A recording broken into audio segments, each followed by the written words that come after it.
સ્વાગત આપનું સીએનબીસી બજારના માર્કેટ માસ્ટર્સમાં. હું નીરજ કંસારા આપની સાથે જોડાયો છું. આજે આપણી સાથે માર્કેટ માસ્ટરમાં ચર્ચા કરવા જોડાયા છે એએસકે હેજ સોલ્યુશન્સના વૈભવ સંઘવી. વૈભવ સર, સ્વાગત છે આપનું સીએનબીસી બજારમાં. Very good afternoon. અને ખાસ કરીને ચર્ચાની શરૂઆત સૌથી પહેલાં બજાર પરના વ્યૂથી કરવી છે, કારણ કે જો છેલ્લા ઘણા દિવસોમાં આપણને ઘણી બધી એક્શન્સ આવતી જોવા મળી. જીઓપોલિટિકલ ટેન્શન્સ ભારતની બહારના પણ હતા, ભારતના પણ આપણને જોવા મળ્યા. પરંતુ આ અઠવાડિયું આપણે જે જોયું છે, થોડાક બધા ટેન્શન્સ ઇઝ થતા દેખાયા છે. ભારત પાકિસ્તાન વચ્ચેનો જે એસ્કેલેશન હતું તે થોડું ઓછું થયું છે. યુએસ ચીન વચ્ચે એક ડીલ પર સહમતિ આવતી જોવા મળી છે, અને કદાચ આપણને આવનારા સમયમાં યુક્રેન અને રશિયાનું પણ જે ઘણા લાંબા સમયથી યુદ્ધ ચાલી રહ્યું છે એમાં પણ એક સ્થિરતા આવતી જોવા મળે. ને આ બધાને જ કારણે આપણે ન માત્ર ભારતીય બજારો પરંતુ વૈશ્વિક બજારોની અંદર એક સારી તેજી જોઈ છે. પરંતુ હવે જ્યારે આ થોડી ઘણી અનિશ્ચિતતાઓ બાજુએ મુકાઈ છે, ત્યારે હવે બજાર અહીંથી કઈ રીતે તમને આગળ વધતું દેખાશે? ખાસ કરીને કયા એવા સંકેતો હશે કે જેના પર તમે નજર રાખીને બેસશો? Neeraj, first of all thank you for having me. જ્યારે આપણે વાત કરીએ માર્કેટમાં અને at this point in time વ્યૂની, તો એઝ યુ રાઇટલી મેન્શન, જેમ તમે કહ્યું કે બે મોટા જે હેડવિન્ડ હતા, પેલું જે ફર્સ્ટ હાફ ઓર પ્રોબ્લી ફર્સ્ટ 2 months ઓર ફર્સ્ટ 3 monthsમાં જે આપણે ટેરિફનું જેટલી પણ અનાઉન્સમેન્ટ જોઈ એના લીધે જે વોલેટિલિટી વધી, અને પછીથી આપણે આ જીઓપોલિટિકલ થોડું ટેન્શન જોયું. નાવ એ બે મોટા હેડવિન્ડ્સ હતા ફ્રોમ અ માર્કેટ પર્સપેક્ટિવ, અને આઈ થિંક એ બે હેડવિન્ડ્સ હવે નથી, અને પ્રોબેબલી અહીંયા એક થોડુંક આપણી પાસે એક લીવે છે અને એક open I would say open period છે જ્યાં not major events are up there. તો એનો મતલબ એ થયો કે જ્યારે આપણે માર્કેટમાં હેડવિન્ડ્સ ના જોઈએ તો પ્રોબેબલી માર્કેટ જનરલી ઇધર સાઇડવેઝ થાય છે કે ઓન અ ગ્રેજ્યુઅલ બેસિસ વધતું રહે છે. આપણે એટલું બધું ટર્બ્યુલન્સ, વોલેટિલિટી અને વર્સ્ટ ઓફ ધ ન્યૂઝ પણ જોઈ ચૂક્યા છે, જ્યાં આપણે જોયું કે 22,000 Nifty on an overall basis પર on a construct on a very sound basis તોડ્યું નથી. અને આફ્ટર ધીઝ ઇવેન્ટ્સ આપણે 23,500, 24,000ની ઉપર આપણે કૂદકો મારીને 25,000 તરફ આપણે ચાલી રહ્યા છે. ના, ઓન એન ઓવરઓલ બેસિસ અગર હવે જોશું તો મારો વ્યૂ એ છે કે યસ, થોડી શોર્ટર ટર્મ વોલેટિલિટી રહેશે. અને એક હજુ વેરિયેબલ છે જે તમારે ધ્યાનમાં રાખવું જોઈએ, ઇઝ બેઝિકલી બીકોઝ કે યુએસ અને ચાઇનાની ટ્રેડ ડીલના સંકેતો છે, અને એવી અપેક્ષા છે કે 90 દિવસમાં કંઈક એક્શન જોવા મળશે ઓન દેટ ફ્રન્ટ. મારું મંતવ્ય એ છે કે દેર ઇઝ અ પોસિબિલિટી કે થોડુંક આપણે shift of interest towards China જોઈ શકીએ છીએ from an emerging market stand point. Of course એ શોર્ટર ટર્મ રહેશે, પણ on overall basis I think એ ઇન્ટરમીડિયેટ પ્રોબેબલી વોલેટિલિટીને અગર નજરઅંદાજ કરશું તો આઈ થિંક જે હિસાબથી જીડીપી ગ્રોથની અપેક્ષા છે ઇન્ડિયામાં અને અર્નિંગ્સ રિકવરીની અપેક્ષા છે સેકન્ડ હાફમાં, મારો હિસાબથી આઈ થિંક માર્કેટ્સ અહીંયાથી 12 મહિના 24 મહિનાનું અગર વ્યૂ લઈએ તો કન્સ્ટ્રક્ટિવ જ જોવા મળે છે. એટલે જો એક લાંબા ગાળાનો વ્યૂ રાખે તો બજાર માટે અત્યારે એક ખાસ કરીને એક સારું રહેવાના અનુમાન છે. બીજા જે વર્ષનું બાકીના 6 મહિના હશે ત્યારે આપણને પરિણામ પણ થોડા સુધરતા જોવા મળશે, એટલે એ બધાની અસર આપણને બજાર પર ખાસ કરીને આવતી દેખાશે, એટલે એના પર એક ખાસ ફોકસ રાખતા રહીશું. પરંતુ તમે તમારા ઓપનિંગ સ્ટેટમેન્ટમાં ઘણી મહત્ત્વની વાત કહી કે કદાચ આપણને જે યુએસ અને ચીન વચ્ચેના જે ડીલ થતી દેખાય છે એમાં થોડો શિફ્ટ ગ્લોબલ ફંડોનો ચીન તરફ જતો દેખાય. તમારી પાસેથી એ પણ સમજવું છે કે જો, કારણ કે અત્યારે હવે એક યુએસ ચીનની ડીલ પણ અહીંયાથી થઈ છે. ભારતમાં જો કે એક વેલ્યુએશન પણ આપણે થોડાક રિઝનેબલ લેવલે પહોંચ્યા હતા આજથી લગભગ 1-1.5 મહિના પહેલાં, ત્યારથી આપણે જોયું છે કે એફઆઈઆઈઝનો એક સતત ફ્લો ભારતીય બજારની અંદર આવી રહ્યો છે. તમને લાગે છે કે અત્યારે જે પ્રકારે ભારત અને આજે આપણું થોડાક જે ફેક્ટર્સ હતા એ થોડા ડીએસ્કેલેટ થયા છે, બીજી તરફ યુએસ ચીનના પણ આવ્યા છે, કદાચ કોઈક અહીંયા થોડા ઘણા ફંડ્સ કે એફઆઈઆઈઝના રોકાણમાં કોઈક પરિવર્તન આવતું જોવા મળે, કે પછી ઇન્ડિયા સેન્ટ્રિક જે ફંડ છે એ તો આવતું જ રહેશે? આપનો શું મત બની રહ્યો છે કે એફઆઈઆઈઝની દ્રષ્ટિએ શું ચીન અને ભારત વચ્ચે થોડી ખેંચતાણ રહી શકે છે? આઈ થિંક ઓફકોર્સ આ રિએલાઇનમેન્ટ શોર્ટર ટર્મમાં ઘણી વખત આપણે જોયું થશે. ઇનફેક્ટ આ શરૂઆત થઈ હતી, તમે અગર રિમેમ્બર કરશો તો ઓક્ટોબર લાસ્ટ યર 2024માં જ્યારે ચાઇનાએ મોટું સ્ટિમ્યુલસ ડિક્લેર કર્યું હતું સપ્ટેમ્બર એન્ડમાં, અને સબસિક્વન્ટલી તમે ઓક્ટોબરમાં જોયું તો ખાસો એવો આઉટફ્લો ઇન્ડિયા માર્કેટમાંથી તમે જોયું હશે, which is one of the record outflows in one single month, which is about $11 billion. Now હું એમ નથી કહેતો કે એ પાછું રિપીટ છે, it is just the margin કે ઇન્ક્રીમેન્ટલી અગર પૈસા તમારે ઇમર્જિંગ માર્કેટ્સમાં આવવાના છે તો better weight will go to China, and of course smaller weight will come to India in that sense, probably slightly underperforming from the overall context. But that doesn't mean કે આપણું Indian markets overall rally નહીં કરે. It is just that કે it might underperform marginally from an emerging market standpoint, right? Because કે આપણે headwinds નથી, અને because એવી અપેક્ષા છે કે GDP growth સારું રિકવર થશે in combination of investments અને consumption, અને લાઇકલી છે કે અર્નિંગ્સ મેં જેમ કહ્યું સેકન્ડ હાફમાં રિકવરીની અપેક્ષા છે. આ બધું અગર તમે સંમિલિત જોશો તો લાગશે કે I think investment opportunity definitely છે. આઈ થિંક શોર્ટર ટર્મ વોલેટિલિટીને ઇગ્નોર કરી શકાય છે, because these are all technical change in terms of the weights from one country to another country, on so on and so forth. So હજુ ના view widespread નથી, but probably this is something we may see going ahead. એટલે ટૂંકા ગાળે કદાચ આપણને આ કોઈ અસર આવતી જોવા મળે, કોઈ બહુ લાંબા ગાળે આપણને અહીંયાથી અસર નહીં આવે, એટલે એ ખાસ અહીંયાથી વસ્તુ ધ્યાનમાં રાખવાની. બીજી તરફ આપણે જો માર્કેટને આગળ વધવા માટેના જે સંકેતો જોઈએ એની અંદર આપણે ખાસ કરીને એક સેન્ટિમેન્ટની વાત કરી, જે ઓવરઓલ આપણને સુધરતા જોવા મળ્યા છે. બીજી તરફ લિક્વિડિટી પણ એક અત્યારે સારી છે. આપણે એફઆઈએસની વાત કરી, પરંતુ ડીઆઈઆઈસની પણ આપણને લિક્વિડિટી વધતી જોવા મળી છે. અને ત્રીજું જે ફેક્ટર છે એ છે ખાસ કરીને અર્નિંગ્સ, જે આપણે કહ્યું સેકન્ડ હાફથી થોડીક સુધરવાની અપેક્ષા છે, પરંતુ અત્યારે જે આપણે અર્નિંગ સિઝનની વચ્ચે આવીને ઊભા છીએ ત્યાં આગળ ઘણા બધા અર્નિંગ્સ એવા છે જે આવી ગયા છે. આ અર્નિંગ સિઝન ઓવરઓલ તમે એ કઈ રીતે જોઈ છે? શું તમને લાગે છે તમારી અપેક્ષા મુજબની આ અર્નિંગ સિઝન્સ રહી છે? આઈ થિંક આ જે અર્નિંગ સિઝન અત્યાર સુધી આવી છે એવું આઈ મીન ડિસહાર્ટનિંગ જેવું કંઈ જ નથી ઇન ધેટ સેન્સ. ઓફકોર્સ એકાદ સેક્ટરમાં થોડું પ્રેશર આવ્યું છે એ આપણે જોયું, but there are good many green shoots અગર તમે જોવા જશો. જે ગવર્મેન્ટ પોલિસીઝ રહી છે in terms of incremental spending, consumption boosting, liquidity increasing in the environment, I think એ બધું જ હેલ્પ કરી રહ્યું છે થોડું રિકવરી માટે.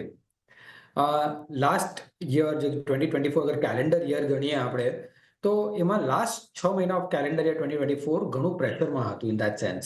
આઈ થિંક એ પ્રેશર જોઈને ગવર્મેન્ટે જે હિસાબની પોલિસીઝ ઇમ્પ્લિમેન્ટ કરી છે, both on the fiscal side and on the monetary side as well, led by RBI, both of them અગર તમે જોશો તો એક ક્લિયર ફોકસ રાખ્યું છે in terms of boosting consumption. Now investment was always in play. આપણે add કરી રહ્યા છે consumption on the overall GDP play. તો મારું એક્સપેક્ટેશન એ છે કે because of all these majors I think in the next 6 to 9 months તમને એનું અસર જોવા મળશે, અને we might be provided geopolitics I think stable રહે તો we might be in a surprise for positive GDP growth as against the expectations.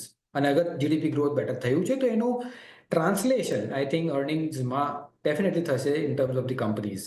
So I think policy driven growth is yet to come in the next year. એટલે જો આ પરિણામની season આપણને કોઈ એવી ખાસ કરીને નિરાશાજનક જોવા નથી મળી, પરંતુ અહીંથી હવે જે પોલિસી એટલે કે સરકારી નીતિઓને લઈને જે આપણને નિર્ણય આવતા દેખાશે એને કારણે એક ખાસ કરીને અર્નિંગ્સમાં એટલે કે પરિણામોની અંદર સુધારો આવતો જોવા મળશે. પરંતુ જો અત્યારે જે પરિસ્થિતિ આપણે ગયા અઠવાડિયે જોઈ, બહુ બ્રીફ પીરિયડ ઓફ ટાઈમ માટે ભારત અને પાકિસ્તાન વચ્ચે જે એસ્કેલેશન થયું, એમાં એક વસ્તુ ભારતીય સૈન્યએ જે આખા વિશ્વને બતાવ્યું હતું એ હતી મેડ ઇન ઇન્ડિયાની તાકાત. ખાસ કરીને જે પ્રકારે સ્વદેશી ટેકનોલોજીઓ આ એસ્કેલેશનની અંદર યુઝ કરવામાં આવી અને જેનો એક કહીએ ને સટીક ઉપયોગ ખાસ કરીને આપણને જોવા મળ્યો છે. અને ત્યારબાદ જ્યારથી ગઈકાલથી જ્યારે આપણને થોડુંક આ એસ્કેલેશન ઓછું થતું જોવા મળ્યું છે ત્યારથી ડિફેન્સ શેર્સ આપણને થોડા એક્શનમાં આવતા દેખાયા છે. લાગે છે કે આ એક હજી શરૂઆત થઈ શકે છે કારણ કે અને એક લાંબા ગાળાનો પ્લે છે ડિફેન્સ તો, પરંતુ આજે આપણે મેક ઇન ઇન્ડિયા અને એક્સપોર્ટ ટુ વર્લ્ડવાળી જે એક થિયરી છે એ હવે અહીંયાથી તમને સાકાર થતી દેખાશે કે હજી તમે થોડીક વેઇટ કરશો ડિફેન્સ માટે ખાસ કરીને? નો, જે તમે કહ્યું એબ્સોલ્યુટલી રાઈટ છે. જે હિસાબથી 3 દિવસ આપણું પ્રદર્શન રહ્યું છે in terms of the advance technologies in our defence, I think the world is standing up and seeing. જોઈ રહ્યું છે કે what is the kind of progress we have done in terms of the technology, right? અને એના લીધે જે હિસાબથી મારો અપેક્ષા એવી છે કે ઘણી બધી કન્ટ્રીઝ આવીને they would want to source that equipment from us, right? So આ તો હજુ શરૂઆત છે એ સ્ટોરીની. So it is a very long way to go in this whole defense kind of sector. અને લાઈવ ડેમોન્સ્ટ્રેશન જેવું તો કોઈ ડેમોન્સ્ટ્રેશન જ નથી, right? From an customer perspective, અગર ગ્લોબલ કસ્ટમર છે એ જોયું છે લાઈવ બેઝિસ ઉપર કેવી રીતે ટેકનોલોજી એ પરફોર્મ કર્યું છે. And as a citizen, I feel extremely proud about it. I think it is just a matter of time. જે મેક ઇન ઇન્ડિયા જે પ્રોગ્રામ આપણા ઓનરેબલ પ્રાઇમ મિનિસ્ટર ઘણા વર્ષોથી પુશ કરી રહ્યા છે, I think this is a time, this is a probably the point or the inflection point જ્યાંથી અહીંયાથી મોટી ટ્રાજેક્ટરીમાં વધવું જોઈએ. એટલે જો ખાસ કરીને અહીંયાથી ડિફેન્સ એક્સપોર્ટ માટેની જે આપણે ચર્ચા ઘણા વખતથી સાંભળી રહ્યા હતા તે કદાચ અહીંયાથી આપણને વધતી જોવા મળે. અને ખાસ કરીને હવે એવો એક સમય આવશે કે જ્યારે ભારત પોતાને દેશમાં બનેલા શસ્ત્રો બીજા કદાચ આપણને એક્સપોર્ટ કરતું જોવા મળે, એટલે એના પર એક ખાસ ધ્યાન રાખતા રહીશું. પરંતુ જો આપણે થોડીક સેક્ટરની વાત કરવી છે તમારી સાથે વૈભવજી, એમાં સૌથી પહેલાં તો એક બેન્કિંગ અને જે આખું લેન્ડિંગ સેક્ટર છે એની ચર્ચા કરવી છે. કારણ કે જો અત્યારે પણ આપણને જે પરિણામો આવતા જોવા મળ્યા છે ત્યાં આગળ ક્રેડિટ ગ્રોથ એટલા નહોતા આવ્યા, ટ્રેઝરી ગેઇન્સને લીધે બેન્કોની અંદર આપણને એક સારા પ્રોફિટ તો જોવા મળ્યા છે, પરંતુ જે લીડિંગ બેન્ક છે, પછી PSUs હોય કે પ્રાઇવેટ સેક્ટર હોય, એમણે થોડાક પોતાના ક્રેડિટ ગ્રોથના ગાઈડન્સ અહીંયાથી કન્ઝર્વેટિવ કરતા જોવા મળ્યા છે. કઈ રીતે જોઈ રહ્યા છો આ પરિસ્થિતિને? તમને લાગે છે કે તમે જે કન્ઝમ્પશન લેડ ગ્રોથની વાત કરી છે કદાચ એ આવશે તો પછી અહીંયાથી ક્રેડિટ ગ્રોથ પણ આપણને પિકઅપ થતો જોવા મળે? Of course, and I think it is kind of enabled by both the RBI and the government. હવે તમે જોશો જે હિસાબથી મેજર્સ લીધા છે RBI A in terms of reserve ratios, in terms of the interest rates, and in terms of decreasing the risk weights on an overall basis to unsecured few portion of the unsecured segments, it is a clear indication that government from all its arms wants to kind of boost consumption. A boost of consumption will also happen because of તમે જોયું હશે કે tax rebate આપ્યું છે આપણે, તો એ tax rebate is just directly straight money credit in the hands of the people, right? અને એ એવા ટપકામાં કેશ આપ્યું છે જ્યાં પ્રોપેન્સિટી ટુ સ્પેન્ડ એ એકદમ મેક્સિમમ હોય છે જનરલી. સો તમે જોશો કે over the next 9 months 12 months consumption એક એવું સેક્ટર છે જ્યાં આપણને પોઝિટિવલી સરપ્રાઇઝ કરી શકે છે. અને જ્યારે આપણે બેન્કિંગની વાત કરીએ તો બેન્કિંગમાં of course I think credit growth increase થશે, but to be very honest there are lot many moving parts on a sectoral basis. In the sense why I say so is because તમે જેમ અગર રેટ્સ ડિક્રીઝ થશે તો એનું transmission to the loan books, એનું temporary effect on the net interest margin, credit growth અને ઘણા બધા એવા ફેક્ટર્સ છે જે આપણે જોવા પડશે. અમને લાગે છે કે પ્રોબેબલી 1-2 ક્વાર્ટરના રિઝલ્ટ કે પરિણામ થોડાક પ્રેશરમાં રહી શકે છે, but I think banking as an overall opportunity for a very long period of time will always stay, અને ખાસ કરીને ક્વોલિટી બેંક્સ. સો અમારું વ્યૂ એ છે કે ક્વોલિટી બેંક્સમાં રહો, અને I think it's a longer out term opportunity from a portfolio standpoint. એટલે જો ખાસ કરીને અહીંયાથી કદાચ થોડો ગ્રોથ આપણને લેક થતો જોવા મળે, પરંતુ લાંબા ગાળે એક જે ગુણવત્તાવાળી બેન્કો છે એની અંદર રોકાણને જાળવી રાખવું જોઈએ એવો એક મત છે, એટલે એના પર એક ખાસ ધ્યાન રાખતા રહીશું. પરંતુ એ સાથે જ વૈભવજી અમારી સાથે જોડાયેલા રહેજો. સમય થઈ રહ્યો છે એક નાનકડો વિરામ લેવાનો. વિરામ બાદ આપણે આ ચર્ચાને આગળ વધારીશું. તો હાલ રોકાઈએ વિરામ માટે.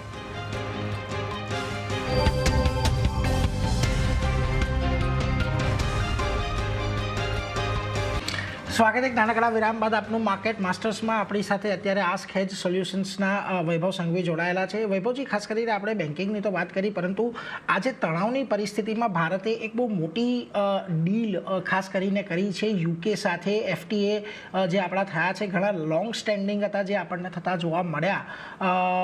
કઈ રીતે આને જોઈ રહ્યા છો? કારણ કે આમ તો આપણે ઘણા બધા દિવસોમાં સેક્ટરની એ બધી ચર્ચા થઈ ગઈ છે, પરંતુ યુકે સાથેની આ એક ડીલ કેવી રીતે ભારતને ઓવરઓલ એક ઇકોનોમીને અને એક્સપોર્ટ્સને ખાસ કરીને મદદ કરી શકે છે? I think નીરજ ધ્યાન રાખવું જોઈએ, it's not only about UK trade deal. તમે અગર જોશો તો જે હિસાબથી US potential US trade deal પણ થઈ શકે છે, આઈ થિંક એ ઓન એન ઓવરઓલ બેઝિસ પર આપણી માટે સારું એવું બૂસ્ટ ની વાત જ છે, purely from a longer term perspective. It not only gives us આપણને સારી ઓપોર્ચ્યુનિટી આપે છે vis-a-vis China, but at the same time I think on an overall basis જે તમે ફોરેન મિનિસ્ટ્રી જુઓ કે કોમર્સ મિનિસ્ટ્રી જુઓ તમે, I think it clearly shows the amount of work એ કરી રહ્યા છે, અને not only on a macro basis but on micro અને detail to detail and product to product basis as well, while keeping domestic industry pretty much insulated from these trade deals. સો મારું મંતવ્ય છે કે લોંગર ટર્મ લાંબા ગાળેની વાત કરીએ તો આ ટ્રેડ ડીલ્સ જેટલી પણ ઇન્ક્રીમેન્ટલી થાય છે is going to be positive. અને જ્યારે ખાસ કરીને જ્યારે globally companies are looking to diversify their supply change, you know on a strategic basis, હરેક બોર્ડ બધી કંપનીઓને પૂછતું હશે કે why are we so concentrated on single country in terms of their supply? અને જ્યારે સપ્લાય ડાયવર્સિફિકેશનની વાત કરશું, સપ્લાય ચેન ડાયવર્સિફિકેશનની વાત કરું તો I think India stand tall. અને આ ટ્રેડ ડીલ્સ જેટલા પણ થયા છે I think it is going to definitely benefit, because it not only increases the trust but it gives you a mechanism to effectively kind of do commerce over a longer period of time. So I think these are very very positive steps. Of course આનું તમે reaction તમે sorter ટર્મમાં નહીં જોઈ શકો. I think these are bigger issues જેનું અસર તમારું લોંગર ટર્મ પર ખાસા લોંગર ટર્મમાં તમને દેખાશે. એટલે જો ખાસ કરીને લાંબા ગાળે આપણને એક આ ડીલ મદદ કરતી દેખાશે, એટલે એના પર એક ખાસ ધ્યાન રાખવાનું રહેશે. પરંતુ બીજો એક જે અપડેટ આપણને ખાસ કરીને ફાર્મા સેક્ટરથી પણ આવતું જોવા મળ્યું છે. ટ્રમ્પે આ અઠવાડિયે રાષ્ટ્રપતિ ટ્રમ્પે એક એક્ઝિક્યુટિવ ઓર્ડર પર સાઇન કર્યા છે. જો કે એની કોઈ બહુ મોટી અસર ભારતીય ફાર્મા કંપનીઓ પર આવતી જોવા નહીં મળે, પરંતુ ખાસ કરીને તમને લાગે છે કે જે બ્રાન્ડેડ દવાઓ કે જે બ્રાન્ડેડ ફાર્માસ્યુટિકલ્સ પ્રોડક્ટ્સ ત્યાં વેચે છે એમના પર થોડી ઘણી અસર આવી શકે છે? કારણ કે જે રીતે આપણે અત્યારે રિપોર્ટ્સ આવતા જોઈ રહ્યા છીએ, જેનરિક બિઝનેસને કોઈ બહુ મોટા અસર કરે એવી અત્યારે સંકેતો નથી દેખાઈ રહ્યા. અત્યાર સુધી તો સંકેત નથી દેખાયા definitely, as you rightly mention, but honestly ઘણું બધું વેરિયેબલ્સ આમાં મૂવિંગ છે. તો at this point in time we will wait કે એક વખત પૂરેપૂરી માહિતી આપણને મળી જાય, એક વખત જેટલું પણ આઈ મીન બીકોઝ એ એક પોઈન્ટ તમારા ટ્રેડ નેગોશિએશન માટે પણ રહેશે. So I think there are lot many things જેમાં તમે આમાં ઇન્ક્રીમેન્ટલી ન્યૂઝ ફ્લો તમે જોશો અને એના લીધે થોડી વોલેટિલિટી અંડરલાઇંગ સેક્ટરમાં પણ જોવા મળશે. પણ અગર તમે ફંડામેન્ટલ્સની વાત કરો તો આઈ થિંક જે હિસાબથી લાસ્ટ 2 વર્ષમાં કે 3 વર્ષમાં તમે ફાર્માના અર્નિંગ્સ જોયું છે, ખાસ કરીને એક ડ્રગ સ્પેસિફિક તમે કીધું રેવલિમેટ કરીને છે ડ્રગ, જેના લીધે તમે સારું મોમેન્ટમ જોયું છે બધા ફાર્મા કંપનીઝમાં. I think we are nearing toward the end of that bonanza Revlimid માટે. હવે ફ્યુચર માટે એ લોકોને એ અર્નિંગ્સ કોમ્પેન્સેટ કરવા માટે નવા પ્રોડક્ટ્સ લોન્ચ કરવા પડશે અને ઘણું બધું કરવું પડશે, જેથી કરીને એટલીસ્ટ એ ગ્રોથ દેખાય over year on year basis. So I would probably stay here sideways at best, wait for things to settle down અને જોઈશું કે કંપની બાય કંપની એનો ગ્રોથ પાથ કેવો રહેશે in terms of future launches of their products as well. એટલે જો ખાસ કરીને અહીંયાથી ફ્યુચર લોન્ચીસ કેવા રહેશે એના પર એક ખાસ ધ્યાન રાખવાનું રહેશે, એટલે એના પર તો એક નજર રાખતા જ રહીશું. પરંતુ વૈભવજી, આપણે આટલા બધા સેક્ટરની વાત કરી, પરંતુ આ બધા સેક્ટર્સમાંથી અત્યારે પણ જે પરિસ્થિતિ આપણને બનતી દેખાય છે, જે રીતથી થોડા ઘણા આપણને બજારમાં તેજી પણ આવી છે, પરંતુ આ જંકચર પર તમને એવા કયા સેક્ટર્સ છે કે જે તમને હજી પણ થોડાક પ્રોમિસિંગ લાગી રહ્યા છે? ઓફકોર્સ તમે જોશો તો defence for sure looking very good at every declines. Second, banks medium to long term માટે, not from the shorter term, extreme shorter term perspective. Third, IT companies જે બેડલી બીટન છે, last ક્વાર્ટરમાં earnings થોડા weak હતા, guidance was not very sure, કારણ કે ખબર નહોતી બધાને ત્યારે કે ટેરિફ્સ કઈ બાજુ જશે, અને એના લીધે જે કન્ઝ્યુમર સ્પેન્ડિંગ ડિસ્ક્રેશનરી સ્પેન્ડિંગ, આપણે આઈટી સ્પેન્ડિંગ તમે ગણો, એમાં સારું એવું સપ્રેશન જોવા મળ્યું હતું અને ક્લેરિટી નહોતી. અગર ગ્લોબલી ટ્રેડ ડીલ્સ ઠીક થઈ રહ્યા છે અને there is a pattern to it, my take would be કે ઇન્ક્રીમેન્ટલી સારું એવું કોન્ફિડન્સ આવી શકે છે ઓવરઓલ આઈટી સ્પેસમાં.